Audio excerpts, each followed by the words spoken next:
দিঠি, বলো। সেই শেষ পর্যন্ত তুমি আমার কাছে এলে। এখনো আপত্তি রয়েছে? আপত্তি তো আমার প্রথম থেকেই ছিল। তোমার জীবনটা এইভাবে এই খাতে বয়ে যাক, এটা তো আমি চাইনি। এই কথাটা কি এখনো মনে হচ্ছে? না, চাকরিটা যে পেয়েছি সেটা আমাকে খানিকটা বাঁচিয়েছে। অ্যাটলিস্ট তোমার দিকে মুখ তুলে তাকাতে পারবো, নাহলে তো নিজেকেই নিজে ক্ষমা করতে পারতাম। তোমার মতন একজন মেয়ে আমার জীবনে আসবে, আমার কি বা যোগ্যতা? এই প্রশ্নটাই আমাদের সম্পর্কটাকে সহজ হতে দিত না। যাক, এখন অন্তত তাহলে সেই ভাবনাটার ভাবতে হচ্ছে না। না, তা ঠিক। জানো, অদ্ভুত একটা কথা শুনলাম আজকে। ও তুমিও তো শুনেছো তখন। রোহিত আঙ্কেল SMS এ কথা বলছে, কিন্তু ফোনে কোনো কমিউনিকেট করছে না। আমি জিজ্ঞেস করলাম, ওরা কিছু ডিটেলসে বললোও না আমাকে। হ্যাঁ, আসলে এত ইম্পর্ট্যান্ট একটা দিনে ওরা তোমায় ডিস্টার্ব করতে চায়নি। আমিও তো ছোটদা ভাইকে বললাম আমি মুম্বাই যাব, কিন্তু ছোটদা ভাই রাজি হলো না। না, ব্যাপারটা কি অদ্ভুত না? একটা মানুষ SMS এ কথা বলছে, অথচ ফোনে কোনো কমিউনিকেট করতে পারছে না। হয়তো এমন কোনো জায়গায় আছেন যেখান থেকে ফোনে কথা বলা সম্ভব হচ্ছে না। এটা কি বিশ্বাসযোগ্য? না, 24 ঘন্টার মধ্যে একটা মানুষ কোনো সময়ই পাচ্ছে না। আরে বাবা, মানুষ তো ওয়াশরুমেও যায়। তাছাড়া রোহিত আঙ্কেল খুব ভালো করে জানে মা রোহিত আঙ্কেলকে নিয়ে কতটা টেনশন করে। কাল তো ছোটদা ভাই যাচ্ছে, নিশ্চয়ই কোনো না কোনো একটা খবর পাবো। আর পরশুদিন গেলে আমরা ওখানে পুরো ডিটেলে সবটা জানতে পারবো। হয়তো দেখবে রোহিত আঙ্কেল এসে গেছে। তাই যেন হয়, তা না হলে মা খুব আপসেট হয়ে যাবে। শুধু মা কেন, যারা যারা রোহিত আঙ্কেলকে ভালোবাসে আমরা সবাই আপসেট হব। তবে হ্যাঁ, মার এফেক্টটা হবে সব থেকে বেশি। দিঠি, আমার জীবনটাকে নতুন করে সাজানোর জন্য একমাত্র তুমি দায়ী। শুধুমাত্র তোমার ভূমিকা, আর কারণ নেই। আর এই কথা স্বীকার করতে আমার এতটুকুও দ্বিধা নেই। আমি যা করেছি নিজের স্বার্থে করেছি। তা কিরকম? বারে, নিজের স্বার্থে নয়। আমি না করে পারিনি, তাই করেছি। কারণ তোমার জীবনের সঙ্গে আমার জীবন জড়িয়েছিল।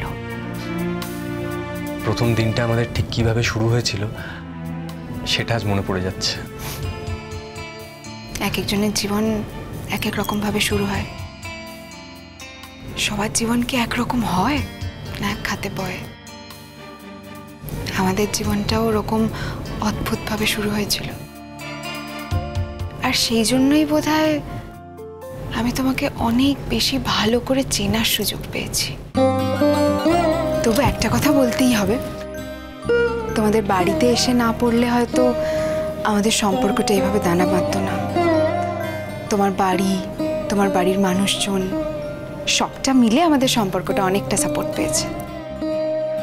দিদি, আমি তোমায় একটা কথা বলতে চাই, জানি বলাই বাহুল্য, তবু বলছি।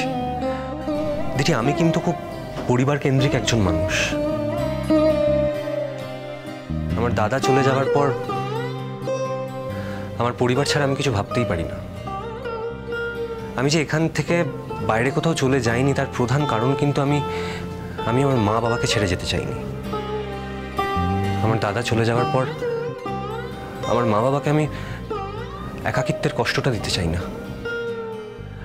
তাই তাই অসুবিধে হলেও তুমি কিন্তু সবার সাথে মানিয়ে থেকো। আমার তো কোনো অসুবিধা হয়ইনি। আমি তো নিজেই ভাবতে পারি না যে আমি কাকু, কাকিমা, বুলবুলি, এমনকি বৌদিকে ছেড়েও অন্য কোথাও আছি। দেখো দিঠি, বৌদির সমস্যাটা কমতেও পারে, আবার কিন্তু বাড়তেও পারে। তোমাকে তার জন্য তৈরি থাকতে হবে। তবু আমি তোমাকে একথাই বলবো যে বৌদিকে কিন্তু আমি ফেলে দিতে পারবো না। আমার দাদা আমার উপর বড্ড ভরসা করত। বলতো, ছোটু একদিন দাঁড়িয়ে গেলে আমাদের আর কোনো দুঃখই থাকবে না। ছোট তো আর কাউকে ফেলতে পারবে না। সেই মানুষটা আজকে নেই। তার স্ত্রীকে কিন্তু আমি ফেলে দিতে পারবো না। তোমার কি মনে হয় আমি সেই কথা বলেছি? এই কথাগুলো কেন বলছো ঐতিহ্য? আমি এগুলো স্বপ্নেও ভাবতে পারি না।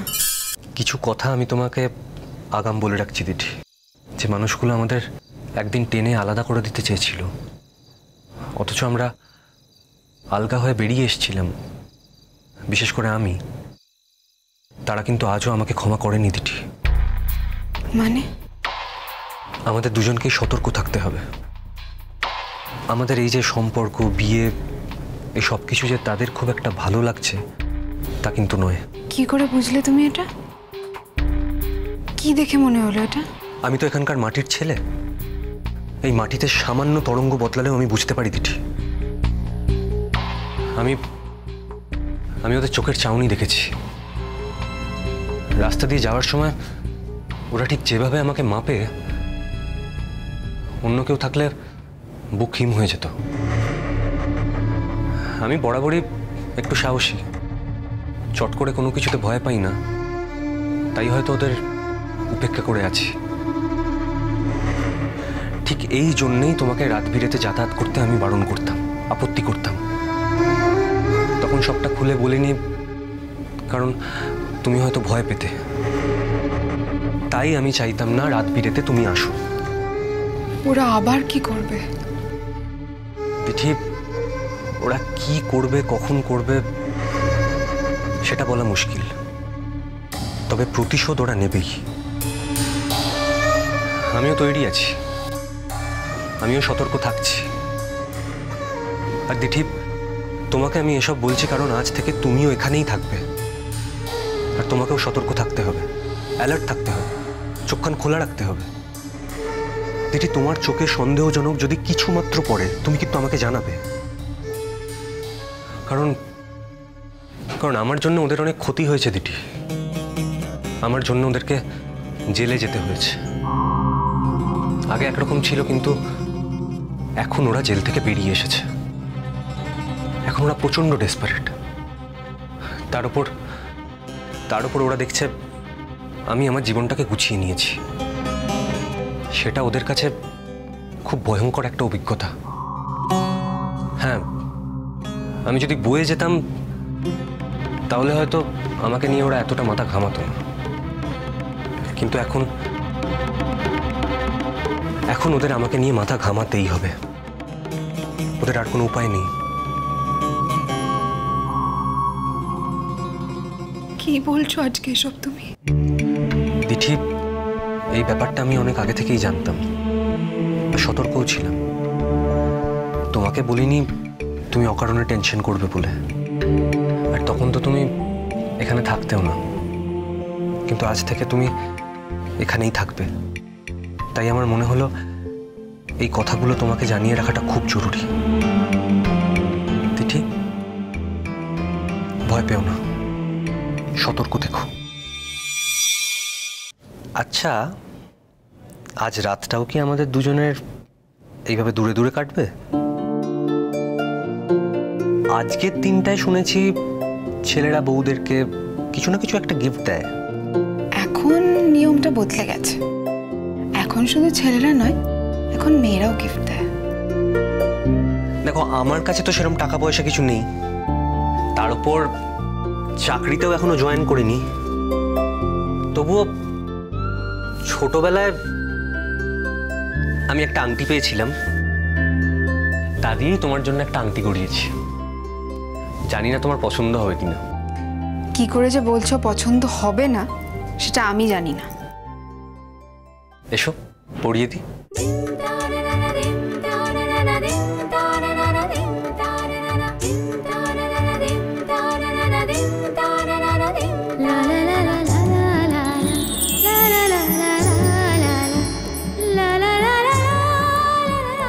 আর আমি যে একটা আংটি বানিয়েছি সেটার কি হবে?